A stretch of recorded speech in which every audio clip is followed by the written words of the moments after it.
I'm just going to talk one more time about something that strikes me about what I see, what seems to me right now to be this unreasonable hysteria that's being fomented quite irresponsibly.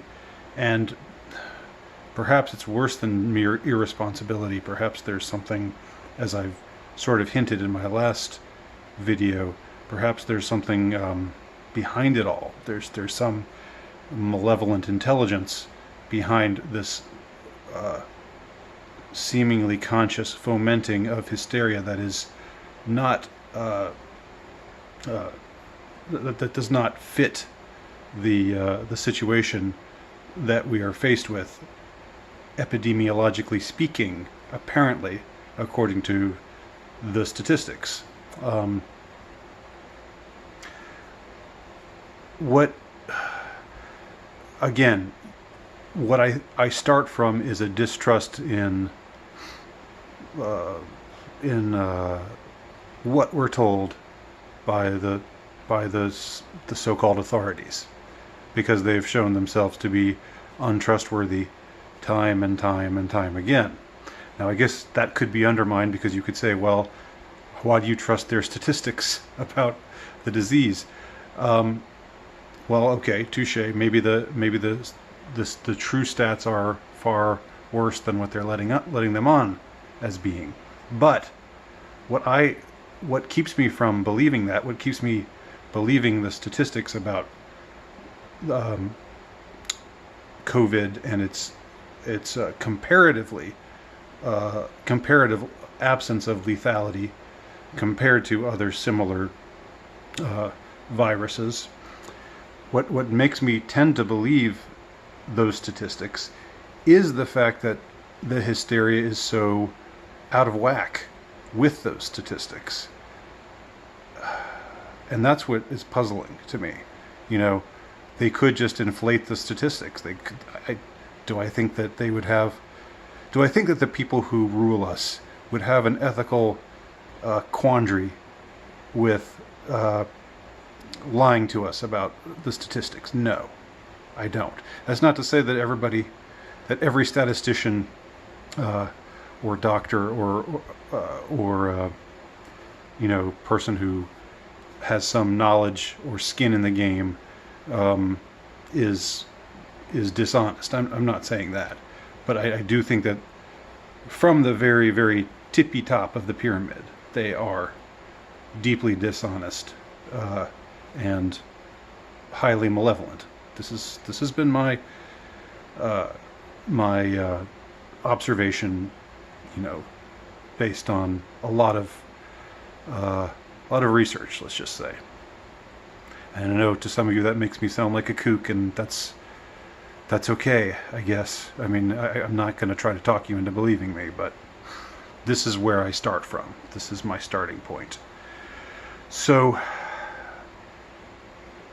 given that things are so out of whack, the bang to hype ratio, as I've heard it called before, with the actual lethality rate of this virus and the ways in which our lives are being disrupted, not only the ways in which our lives are being disrupted, but the ways in which we are constantly being set upon with these reminders of just these unprecedented things. I was watching a little bit of Dr. Drew. I'd never really watched that much before, but he was talking about how he's so tired of hearing the media use the adjective staggering, that he just, again, he sees that things are getting way overblown. He's an expert. I'm not. He could be all wet. I don't know. But he, like others that I've cited,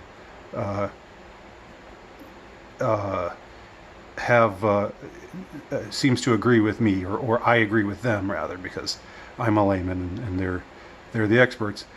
I agree with them that the hysteria seems,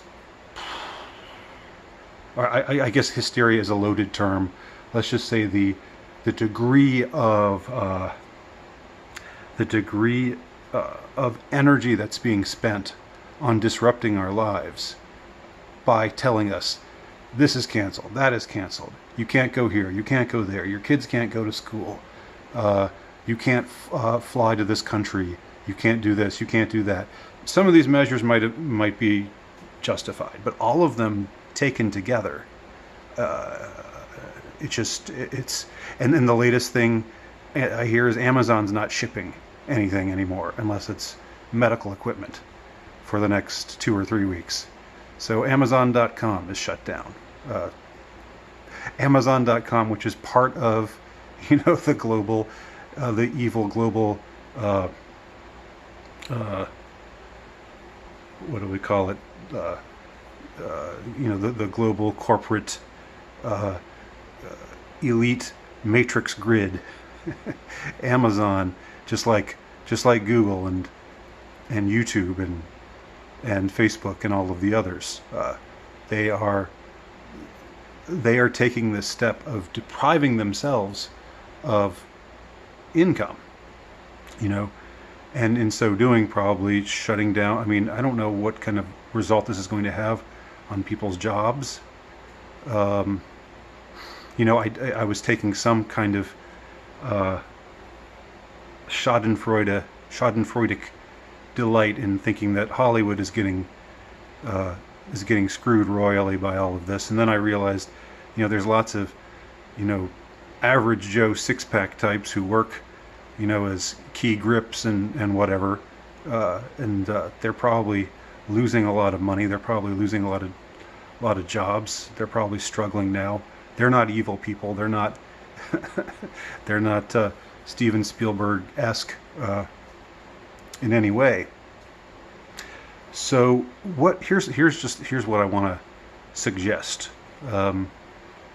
Is it, and this is just a suggestion, take it or leave it, but is it not possible that this is some kind of experiment, right? Some kind of dry run. Like they're doing these things, and then they're observing us and taking notes, right?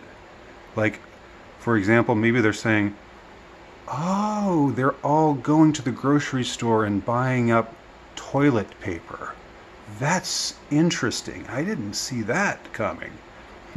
Let me make a note of that. And let's see, what else are they doing? What other kinds of reactions are they having?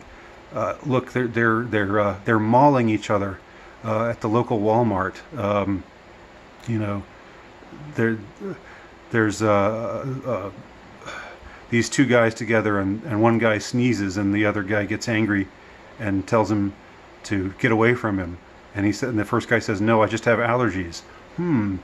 So we see this kind of touchiness on the rise. We see these kinds of behaviors, increasing as we amp up the degree of fear and anxiety. This is the way that they behave with each other. The toilet paper thing, we should look more into that. I mean, you really don't think it's possible that people are observing? I mean, I'm observing this. I still don't understand the toilet paper thing. Why that? Why hoard that? Yes, I know it's a needed commodity, but so is food. so is water. So is I don't know, shelter.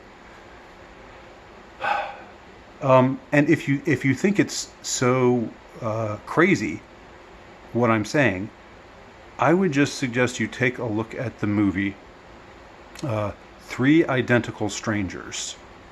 Watch the movie Three Identical Strangers. It's a brilliant movie. I mean, it's a brilliant documentary. It's true. I mean, it actually happened. And I can't, or I don't want to get into the details of it right now. But once you watch that, and it will become clear, hopefully to you, that the people who arrogate to themselves the job of ruling over the rest of us, they don't really have a lot of scruples about what they do, what they feel free to do for the so-called greater good, including victimizing people who would otherwise not be victimized, just to see how they would react, how they react to it. I mean, again, I implore you, if you are interested, whether you're doubting me or not, if you want to see a fascinating and disturbing documentary, watch Three Identical Strangers. And after you watch it, see if you don't maybe start to see a little bit of what I'm saying here. All right. Thanks for watching. My name's Andy Nowicki. You can check out my work at altrightnovelist.com or lowstatusnovelist.blogspot.com. Thanks.